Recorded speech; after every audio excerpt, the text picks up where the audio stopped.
मेरे प्यारे देशवासियों, हमारा देश कई दशकों से आतंक को झेलता आया हुआ है। देश के सीने को छलनी कर दिया गया है। अब हमने एक न्यू नॉर्मल प्रस्थापित किया। आतंक को और आतंकी को पालने पोसने वालों को, आतंकियों को ताकत देने वालों को अब हम अलग अलग नहीं मानेंगे।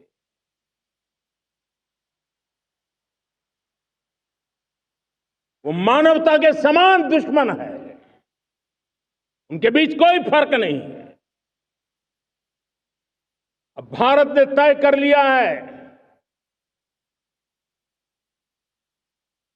कि न्यूक्लियर की धमकियों को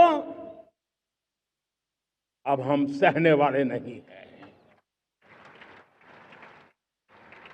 न्यूक्लियर ब्लैकमेल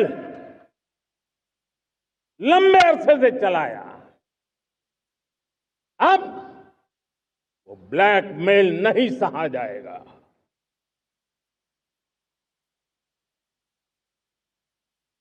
आगे भी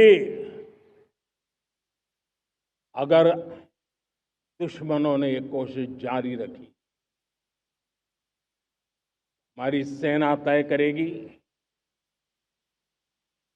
सेना की शर्तों पर, सेना जो समय निर्धारित करे उस समय पर, सेना जो तौर तरीके तय करे उस तौर तरीके से, सेना जो लक्ष्य तय करे उस लक्ष्य को अब हम अमल में ला करके रहने वाले हैं। हम मुंह तोड़ जवाब देंगे। मेरे प्यारे देशवासियों, भारत ने तय कर लिया है, खून और पानी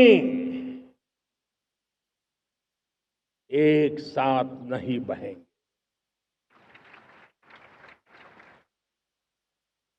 अब देशवासियों को भली भांति पता चला है कि सिंधु का समझौता कितना अन्यायपूर्ण है, कितना एक तरफा है।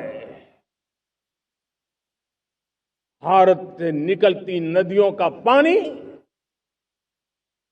दुश्मनों के खेत को सींच रहा है और मेरे देश के किसान, मेरे देश की धरती पानी के बिना प्यासी है।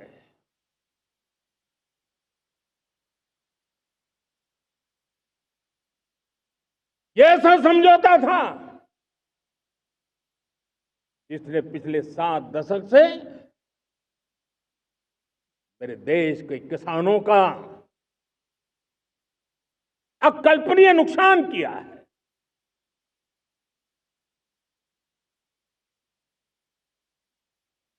अब हिंदुस्तान के हक का जो पानी है उस पर अधिकार सिर्फ और सिर्फ हिंदुस्तान का है, हिंदुस्तान के किसानों का है। भारत कतई सिंधु समझौते को, उस स्वरूप को दशकों तक सहा है, उस स्वरूप को आगे नहीं सहा जाएगा। किसान हित में, राष्ट्र हित में